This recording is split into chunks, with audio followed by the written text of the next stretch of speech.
Mi nombre es Esperanza Morales y esta es la historia más dolorosa de mi vida.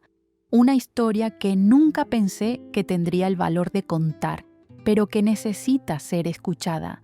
Tenía solo 19 años cuando todo ocurrió. Vivía en un pequeño pueblo en México llamado San Miguel, donde las oportunidades eran escasas y los sueños parecían imposibles. Estaba embarazada de 8 meses de mi primer hijo, un bebé que llevaba dentro de mí como la única esperanza de un futuro mejor. El embarazo no fue planeado. El padre era un joven de la ciudad que desapareció tan pronto como supo la noticia. Mi familia era pobre, muy pobre. Mi madre trabajaba como empleada doméstica y apenas podía mantener a mis 2 hermanos menores. Cuando descubrió que esperaba un bebé, la decepción en sus ojos fue devastadora. ¿Cómo vamos a alimentar otra boca, Esperanza?, me preguntó, y no tenía respuesta. Fue mi tía Rosa quien plantó la semilla de la idea. Ella había cruzado la frontera años antes y conseguido trabajo en una fábrica en California. En Estados Unidos, decía, puedes darle a tu hijo todo lo que no puedes darle aquí: educación, salud, un futuro de verdad. Al principio, la idea me aterraba. Cruzar la frontera embarazada, sola, sin documentos, parecía una locura. Pero, a medida que pasaban los meses y veía mi vientre crecer, veía a mi familia luchando para poner comida en la mesa, me di cuenta de que tal vez era la única oportunidad para que mi bebé tuviera una vida digna. Ahorré dinero durante meses, vendiendo tortillas en la plaza, haciendo trabajos de costura. Cada peso ahorrado era un ladrillo en la construcción del sueño americano.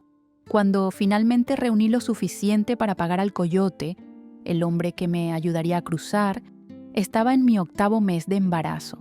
La despedida de mi familia fue devastadora. Mi madre lloró como si fuera la última vez que nos veríamos. Tal vez ella sabía algo que yo no sabía.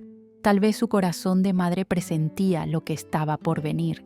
«Cuídate, mija», susurró en mi oído, «y cuida a mi nieto». El viaje comenzó en una camioneta abarrotada, apretujada entre otros inmigrantes que, como yo, buscaban el sueño americano. Éramos 15 personas en un espacio para 8. El olor era intolerable, el calor sofocante, y yo, con mi enorme vientre, apenas podía respirar. Viajamos durante 2 días hasta llegar a la frontera. Durante el camino, sentí las primeras contracciones, pero pensé que eran solo los movimientos del bebé. El coyote, un hombre delgado llamado Jorge, me miraba con preocupación. «¿Todo bien, señora?», preguntaba de vez en cuando. «Todo bien», mentía, apretando mi vientre cuando llegaba el dolor. La travesía de la frontera ocurrió durante la madrugada. Caminamos durante horas en el desierto, guiados solo por la luz de la luna. Mis pies se hinchaban dentro de los zapatos viejos y las contracciones se volvían más frecuentes. Con cada paso, sentía como si un cuchillo cortara mi vientre. Fue cuando estábamos a pocos kilómetros del punto de encuentro con el transporte que me llevaría a Los Ángeles que todo colapsó. El dolor se volvió insoportable y sentí algo caliente corriendo por mis piernas. No era orina, era el líquido amniótico. «¡Ayuda!», grité en medio del desierto. «Mi bebé está naciendo». Los otros inmigrantes se reunieron a mi alrededor sin saber qué hacer. Jorge entró en pánico. Una mujer en trabajo de parto en medio de la travesía no estaba en sus planes. «No puede nacer aquí», decía nervioso. «Tenemos que llegar al otro lado». Pero el bebé tenía sus propios planes. Las contracciones venían cada 2 minutos, violentas y devastadoras. Me arrodillé allí mismo, en la arena fría del desierto, intentando controlar la respiración como había visto en las películas. Fue entonces cuando vimos las luces que se acercaban rápidamente en el horizonte. Por un momento pensamos que era nuestra salvación, quizás una ambulancia, alguien que pudiera ayudarnos, pero Jorge reconoció inmediatamente qué era. patrulla fronteriza», susurró. «¡Corran!».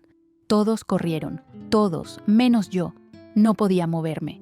El dolor era tan intenso que apenas podía respirar, mucho menos correr. Me quedé allí, sola en el desierto, mientras las luces se acercaban. Los agentes de la patrulla fronteriza llegaron y me encontraron arrodillada, gimiendo de dolor. Eran 2 hombres, uno mayor y con experiencia, otro más joven. El mayor, que luego supe que se llamaba agente Thompson, comprendió de inmediato la situación. «Jesús Cristo», murmuró, «está de parto». El más joven parecía no saber qué hacer. «¿Cuál es el protocolo para esto, Thompson?»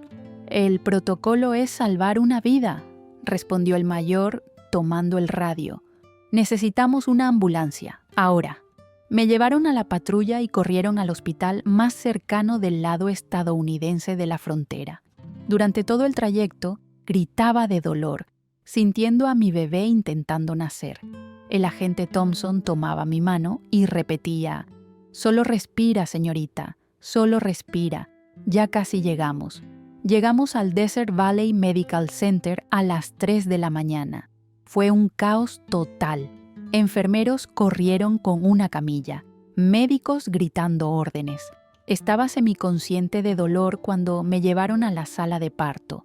El doctor Martínez, un médico de origen mexicano que hablaba español, fue quien me atendió. «Tranquila, mija», decía, «vamos a cuidar de ti y de tu bebé». Por unas horas, olvidé por completo dónde estaba y cómo había llegado allí. Toda mi energía, toda mi concentración estaba enfocada en una cosa: traer a mi hijo al mundo con seguridad. A las 6 de la mañana de un martes frío de marzo, mi bebé nació. Un niño hermoso, perfecto, que lloró fuerte tan pronto como salió de mi vientre. Cuando el doctor Martínez lo puso en mi pecho por primera vez, sentí una explosión de amor que nunca antes había experimentado. «Mi bebé», susurré, besando su cabecita pequeña. «Mi pequeño Miguel». Por unos momentos preciosos, éramos solo madre e hijo. Nada más importaba. No importaba dónde estábamos ni cómo habíamos llegado allí. Solo existíamos nosotros 2, conectados por el amor más puro que existe en el mundo. Pero la realidad volvió demasiado rápido. Unas horas después del parto, cuando aún estaba en la cama del hospital, intentando amamantar a Miguel por primera vez, 2 personas entraron en la habitación. No eran médicos ni enfermeros, eran agentes de inmigración, una mujer de traje oscuro y un hombre alto con una carpeta en la mano.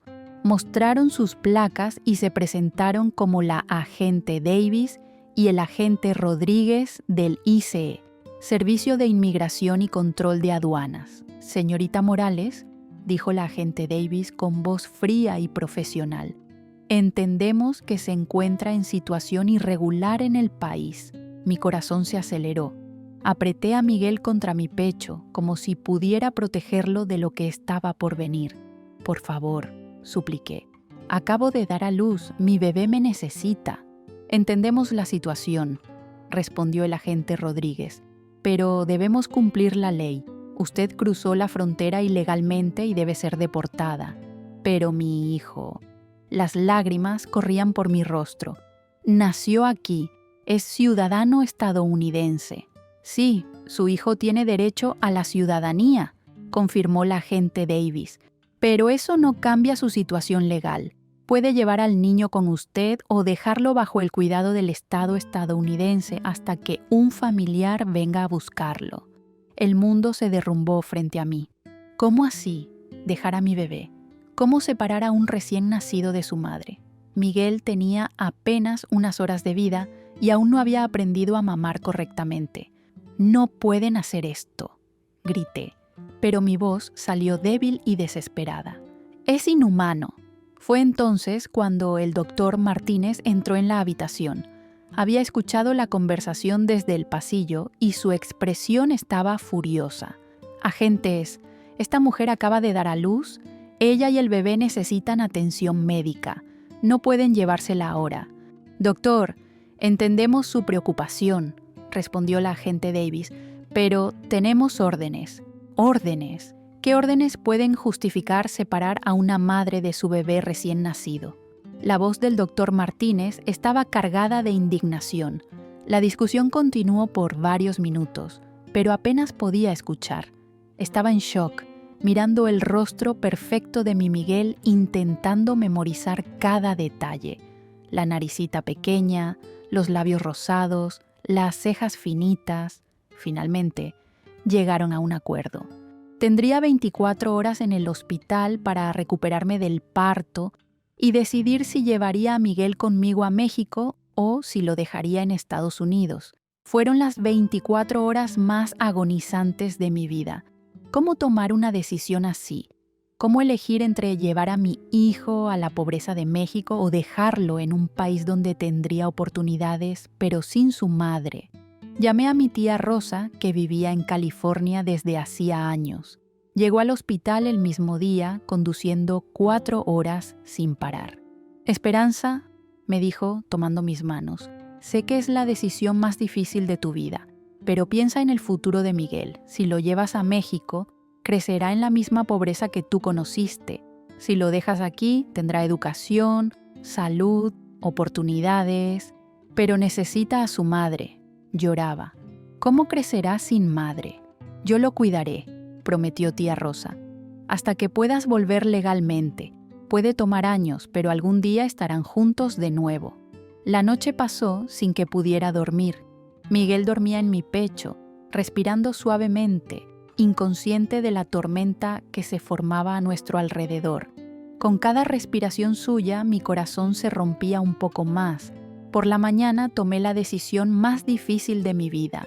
Decidí dejar a Miguel en Estados Unidos, bajo el cuidado de mi tía Rosa. Cuando los agentes volvieron para llevarme, estaba lista. Había amamantado a Miguel por última vez. Le había cantado una canción de cuna que mi madre solía cantarme. Le había prometido que un día volvería por él. Sé fuerte, mijo, susurré en su oído. Mamá volverá. Te prometo que mamá volverá. La despedida fue brutal. Cuando tuve que entregarlo en los brazos de tía Rosa, sentí como si arrancaran un pedazo de mí. Miguel comenzó a llorar, como si supiera que algo estaba mal. Su llanto resonó por los pasillos del hospital mientras los agentes me escoltaban hacia afuera. Me pusieron en una camioneta con otros deportados y me llevaron directamente a la frontera. Durante todo el trayecto, mi cuerpo dolía, no solo por las secuelas del parto, sino por el dolor emocional de haber sido separada de mi hijo.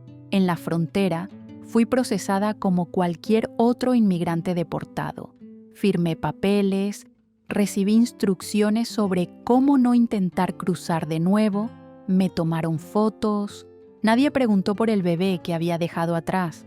Para ellos, yo era solo un número más, otro caso resuelto.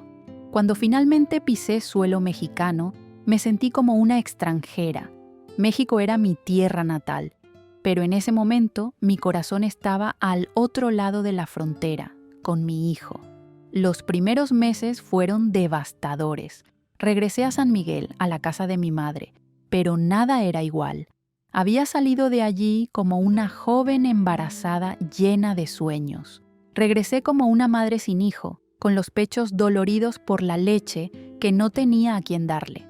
Mi madre intentó consolarme. Fue la mejor decisión, mija. Miguel tendrá un futuro mejor.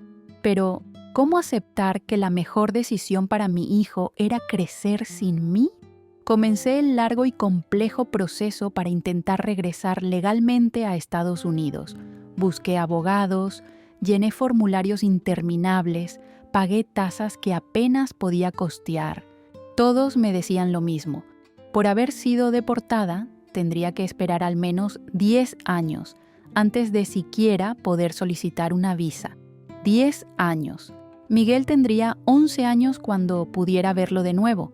Durante ese tiempo, mantuve contacto con tía Rosa a través de llamadas telefónicas y algunas fotos que me enviaba.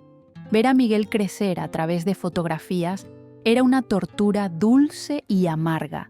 En cada foto estaba más grande, más hermoso, más parecido a mí, pero también más distante. En las primeras fotos, aún era un bebé regordete, sonriendo a la cámara.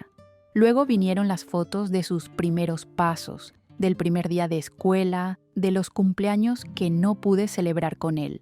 En cada imagen buscaba señales de que se acordaba de mí, pero ¿cómo podría acordarse? Tenía apenas unas horas de vida cuando nos separaron. Tía Rosa me contaba por teléfono cómo estaba. Es un niño inteligente, Esperanza.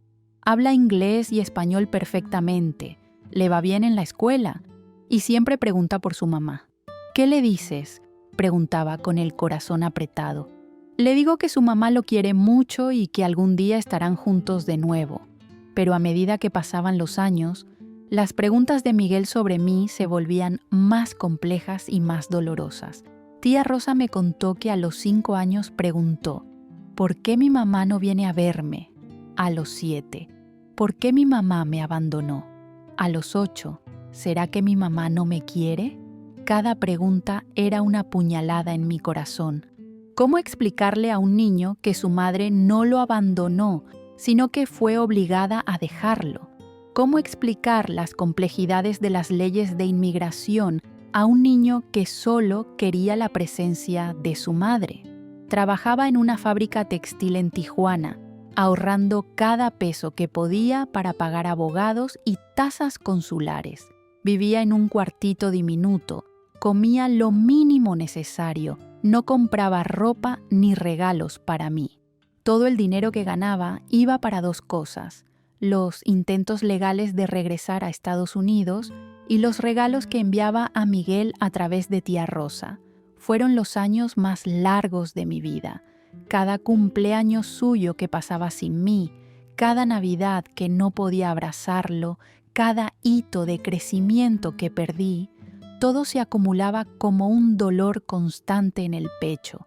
Intenté cruzar la frontera ilegalmente 2 veces más. La primera vez fui capturada aún en el desierto y deportada el mismo día. La segunda, logré llegar a Los Ángeles, pero fui arrestada durante una redada de inmigración en una fábrica donde había conseguido trabajo. Esa vez estuve detenida 3 meses antes de la deportación. Con cada intento fallido, el proceso legal para regresar se volvía más complicado.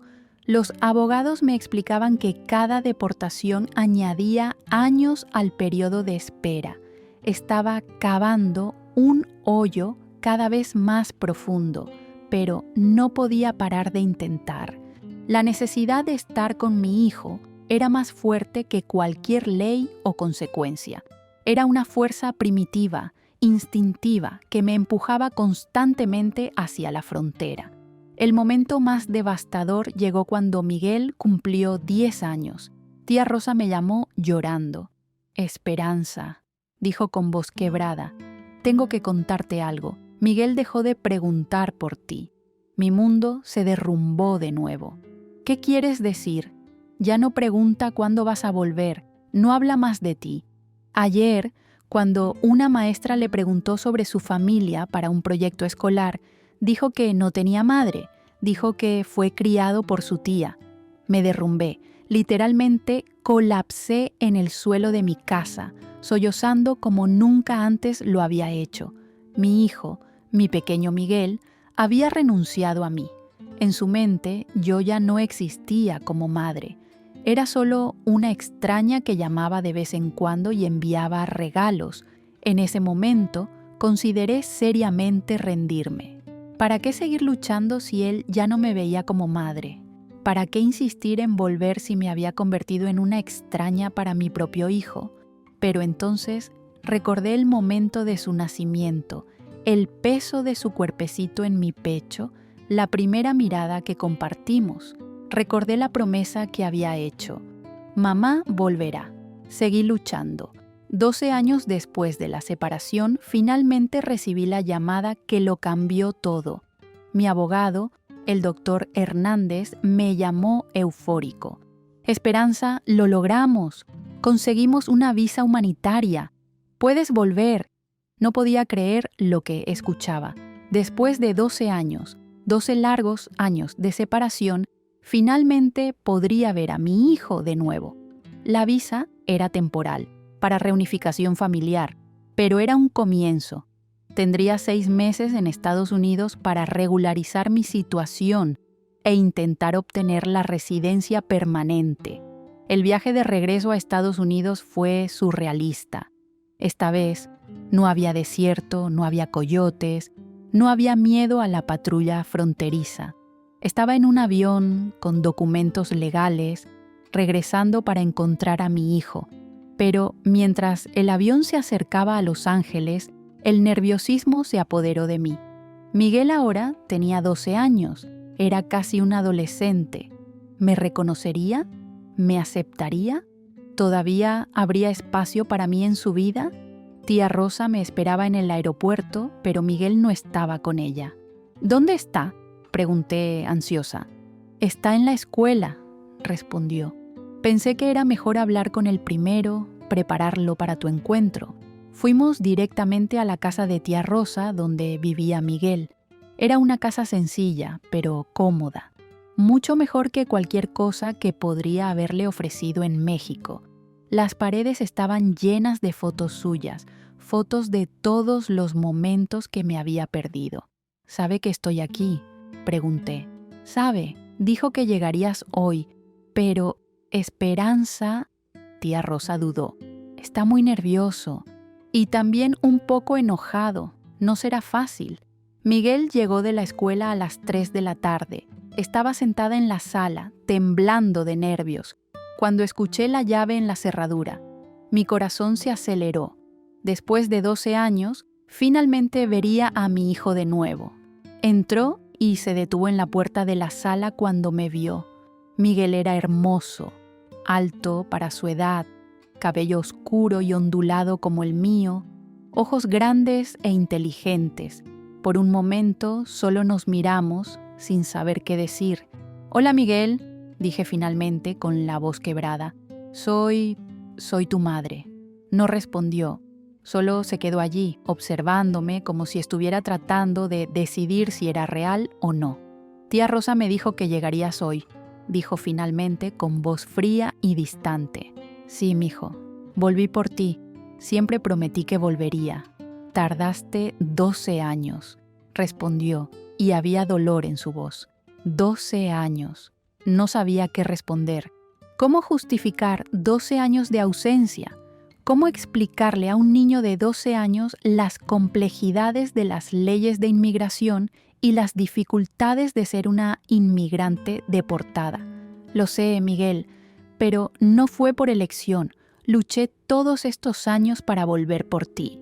Tía Rosa dice que me llamabas, continuó, aún sin moverse de la puerta. Pero no me acuerdo de ti, no me acuerdo de nada. Esa frase fue como una bofetada. Claro que no se acordaba. Cuando nos separaron tenía apenas unas horas de vida. Todos los recuerdos de él conmigo estaban solo en mi cabeza. Lo sé, mijo, eras muy pequeño, pero yo me acuerdo de todo. Me acuerdo de cuando naciste, de lo perfecto que eras, de cómo te aferrabas a mi dedo. «¡Para!», gritó de repente, interrumpiéndome. «No quiero escuchar eso. Si te acordabas de todo, ¿por qué te fuiste? ¿Por qué me abandonaste?». Las lágrimas corrieron por mi rostro. «No te abandoné, Miguel. Me obligaron a irme. Los agentes de inmigración me deportaron, pero nunca quise irme, nunca quise dejarte». «¡Mentira!», gritó, y vi que sus ojos también estaban llenos de lágrimas. «Si no querías dejarme, me habrías llevado contigo, habrías estado conmigo». «Miguel, por favor». Intenté acercarme a él, pero él retrocedió. «No, me abandonaste porque no me querías, porque era más fácil para ti regresar a México sin un bebé que te estorbara». Sus palabras me destrozaron. Ver a mi propio hijo acusarme de abandono, pensar que no lo quería, era peor que cualquier dolor físico que jamás hubiera sentido. «Eso no es verdad, Miguel», dije entre sollozos. «Tú eres lo más importante de mi vida. Todo lo que hice en los últimos 12 años fue para poder volver por ti. Trabajé, ahorré, luché. Entonces, ¿por qué tardaste tanto?, preguntó, y su voz se volvió más débil, más vulnerable. ¿Por qué todos los demás niños tenían madres y yo no? Mi corazón se rompió por completo. Imaginé todas las veces que debió haberse sentido diferente, incompleto, abandonado. Todas las fiestas escolares donde otras madres estaban presentes y él no tenía a nadie. Todos los momentos en que debió haberse preguntado por qué no era digno del amor de una madre. Miguel, dije arrodillándome frente a él, tú siempre tuviste una madre. Siempre fui tu madre, incluso estando lejos. Siempre fuiste amado, todos los días de tu vida. Sé que no pude estar aquí, pero mi corazón siempre estuvo contigo.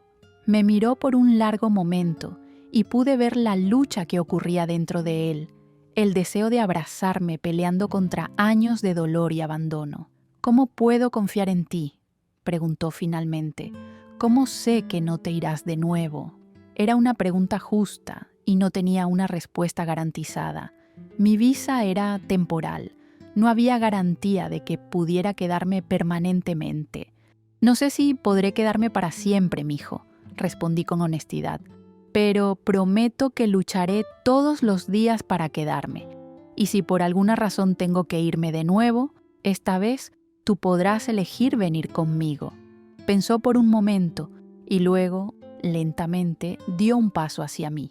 ¿Prometes que no desaparecerás de nuevo sin despedirte? Prometo, dije, extendiendo mi mano hacia él.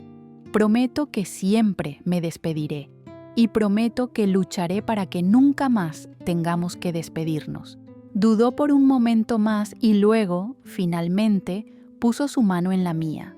No fue un abrazo, no fue el reencuentro emocionante que había soñado durante 12 años, pero fue un comienzo. Los meses siguientes fueron los más difíciles y gratificantes de mi vida. Difíciles porque reconstruir una relación madre-hijo después de 12 años de separación no es algo que ocurra de la noche a la mañana. Gratificantes porque, lentamente, Miguel comenzó a abrirse a mí. Primero, me permitió ayudarlo con la tarea. Luego, comenzó a contarme sobre la escuela, sobre sus amigos. Poco a poco, me fue dejando entrar en su vida. Descubrí que mi hijo era increíble, inteligente, divertido, sensible. Hablaba inglés y español perfectamente, era excelente en matemáticas, jugaba fútbol en el equipo de la escuela. Tía Rosa había hecho un trabajo maravilloso criándolo, pero también descubrí las cicatrices que nuestra separación le había dejado. Miguel tenía miedo de apegarse demasiado a las personas, por temor a ser abandonado nuevamente. Tenía pesadillas ocasionales y momentos de ansiedad cuando salía de casa por mucho tiempo. ¿Vas a volver, verdad?, preguntaba cada vez que salía para trabajar o resolver asuntos de la visa. Siempre vuelvo, mijo, respondía. Siempre. Comencé a trabajar en una lavandería para mantenerme mientras luchaba por regularizar mis documentos. El trabajo era duro, pero no me importaba. Después de 12 años de separación, estar cerca de mi hijo, incluso trabajando 14 horas al día, era un privilegio. El punto de inflexión en nuestra relación ocurrió 3 meses después de mi llegada. Miguel se enfermó, una gripe fuerte que lo dejó en cama por una semana. Me quedé cuidándolo, preparando sopita, midiendo su fiebre, quedándome despierta durante la madrugada cuando tosía mucho. En la tercera noche, cuando estaba sentada junto a su cama, pasando un paño húmedo por su frente para bajar la fiebre, él tomó mi mano. «Mamá», dijo, «fue la primera vez que me llamó mamá. Gracias por cuidarme». Lloré de alegría. Después de 3 meses de lucha, finalmente era mamá para él nuevamente. «Eso es lo que hacen las mamás, mijo», respondí besando su frente. «Cuidan a sus hijos». A partir de ese momento, nuestra relación cambió por completo. Miguel comenzó a buscarme cuando tenía problemas en la escuela. a contarme secretos, a pedirme consejos.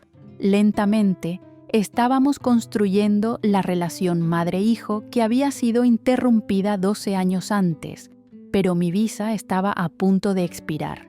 El doctor Hernández trabajaba incansablemente en mi caso, intentando conseguir la residencia permanente, pero el proceso era complejo y demorado.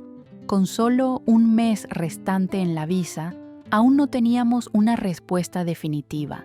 Miguel notó mi ansiedad y preguntó directamente: ¿Tendrás que irte de nuevo? No quise mentirle. Tal vez, mijo, pero esta vez, si tengo que irme, tú puedes elegir venir conmigo. Se quedó callado por un largo rato, pensando. Finalmente preguntó: ¿Cómo es México?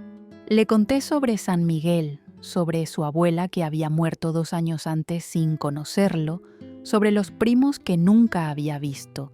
Pero también fui honesta sobre las dificultades, la falta de oportunidades, la educación más limitada, la pobreza. Si vamos a México, preguntó, ¿estarás conmigo para siempre? Para siempre, prometí. Entonces iré, decidió. No quiero estar lejos de ti otra vez. Mi corazón se llenó de amor y gratitud, pero también de tristeza. Miguel estaba dispuesto a renunciar a todas las oportunidades que Estados Unidos ofrecía solo para no separarse de mí nuevamente. Fue entonces cuando ocurrió el milagro.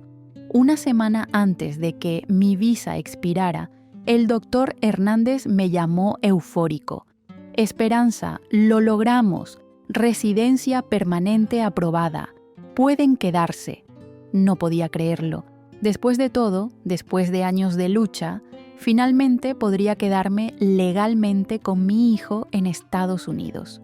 Cuando le conté la noticia a Miguel, me abrazó por primera vez desde que nos reencontramos. Fue el abrazo más fuerte, más emocionado de mi vida. Ahora somos una familia de verdad, susurró en mi oído. Siempre fuimos una familia, mijo, respondí. Incluso cuando estábamos separados, siempre fuimos una familia. Hoy, 5 años después de nuestro reencuentro, puedo decir que somos una familia feliz. Miguel tiene 17 años ahora, está en el último año de la secundaria y sueña con estudiar ingeniería en la universidad. Es un joven bilingüe, inteligente y sensible que lleva en sí tanto la fuerza de sus antepasados mexicanos como las oportunidades que América le ha ofrecido. Pero las cicatrices aún están ahí, en ambos. Miguel todavía tiene momentos de ansiedad cuando necesito viajar por trabajo. ¿Cuándo vuelves, mamá?, siempre pregunta, incluso si es solo un viaje de 2 días. Y yo siempre respondo con paciencia: el jueves a las 6 de la tarde. Te llamaré en cuanto el avión aterrice. Yo también cargo mis cicatrices. A veces me despierto en medio de la noche en pánico, pensando que todo fue un sueño y que aún estoy al otro lado de la frontera, separada de él. En esos momentos, voy a su habitación solo para verlo dormir, para asegurarme de que es real. Decidimos hacer terapia juntos, sesiones familiares para lidiar con el trauma de la separación. La doctora Sarah Chen, nuestra terapeuta, nos ayudó a entender que lo que vivimos no fue culpa de nadie, solo la consecuencia de un sistema que a veces olvida que detrás de cada caso de inmigración hay una familia, hay amor, hay sueños. Ustedes sobrevivieron a lo imposible, nos dijo una vez. No solo sobrevivieron, sino que se reencontraron y reconstruyeron el amor entre ustedes. Eso es extraordinario. Miguel comenzó a interesarse por nuestra historia. El año pasado, para un proyecto escolar sobre inmigración, decidió contar nuestra experiencia. Fue la primera vez que realmente procesó todo lo que pasó. No como un niño confundido, sino como un joven que comenzaba a entender las complejidades del mundo. «Mamá», me dijo después de terminar el proyecto, «ahora entiendo por qué tomaste esa decisión. Si me hubieras llevado a México cuando era bebé, no habría tenido las oportunidades que tengo aquí. Pero si no hubieras luchado por volver, habría crecido pensando que no era digno de ser amado». Sus palabras me hicieron llorar. Lágrimas de dolor por la pérdida que vivimos, pero también lágrimas de orgullo por el hombre en el que se está convirtiendo. Tía Rosa sigue siendo una parte fundamental de nuestra familia. Miguel la llama segunda madre y ella se emociona cada vez. Tú me diste la oportunidad de ser madre cuando pensaba que nunca lo sería. Siempre me agradece. Pero yo sé que es al revés. Ella me dio la oportunidad de seguir teniendo un hijo cuando todo parecía perdido. Regularicé mi situación por completo y ahora tengo la ciudadanía estadounidense. Fue un proceso largo y costoso, pero simbólicamente muy importante. El día que hice el juramento de ciudadanía, Miguel estaba en la primera fila, grabando todo con su celular. Ahora nadie podrá separarnos nunca más, susurró cuando me abrazó después de la ceremonia. Ahora trabajo como intérprete en hospitales, ayudando a otras familias inmigrantes en situaciones vulnerables. Cada vez que veo a una madre embarazada sin documentos llegar al hospital, mi corazón se aprieta. Me aseguro de estar ahí, de tomar su mano, de decir, no estás sola. Vamos a cuidar de ti y de tu bebé. Algunas de estas mujeres me reconocen de las noticias. Sí, nuestra historia terminó volviéndose pública. Periodistas descubrieron nuestro caso y se convirtió en un símbolo de la lucha por la reforma migratoria. No fue fácil tener nuestro dolor expuesto, pero Miguel me convenció de que podríamos ayudar a otras familias compartiendo nuestra experiencia. Nuestra historia puede evitar que otras madres e hijos pasen por lo que pasamos, argumentó, y tenía razón. Recibimos cartas de todo el país, de otras familias separadas, de personas que quieren ayudar, de políticos que prometen cambios en las leyes. Algunas de esas cartas me hacen llorar. Una madre de Honduras escribió: «Tu historia me dio esperanza. Hace 3 años que no veo a mi hijo, pero ahora sé que el amor de madre es más fuerte que cualquier frontera». Miguel se convirtió en un activista por los derechos de los inmigrantes. Participa en marchas, habla en escuelas, comparte nuestra historia siempre que puede.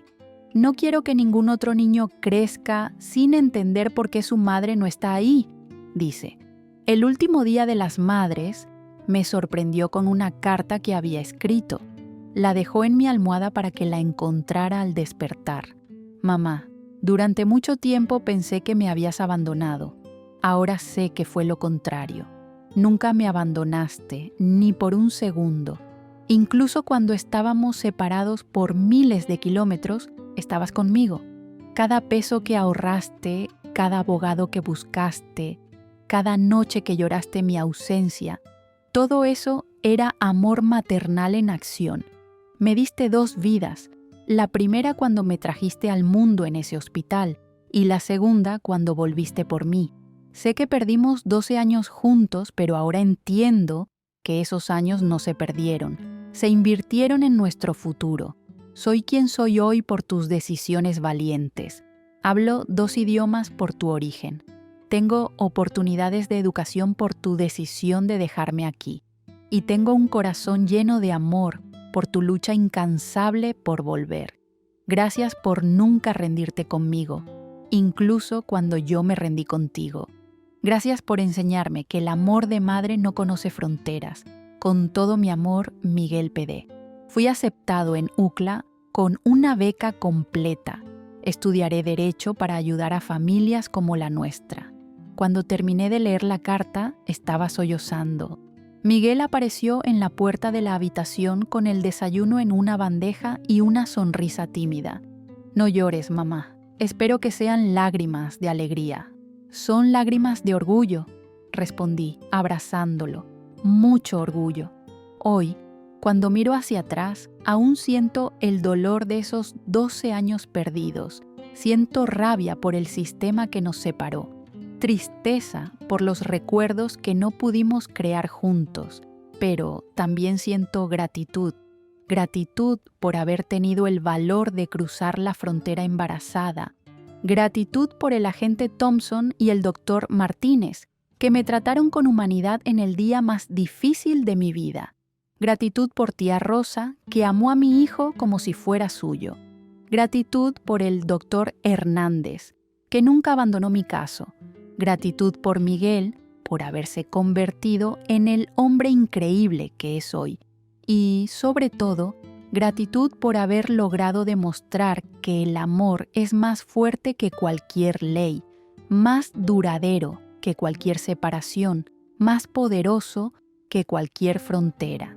Nuestra historia no es única. Miles de familias viven dramas similares todos los días. La diferencia es que tuvimos suerte, logramos reencontrarnos. Muchas otras no tienen la misma suerte. Por eso, seguimos luchando, no solo por nosotros, sino por todas las esperanzas y todos los Miguels que aún están separados en lados opuestos de una frontera.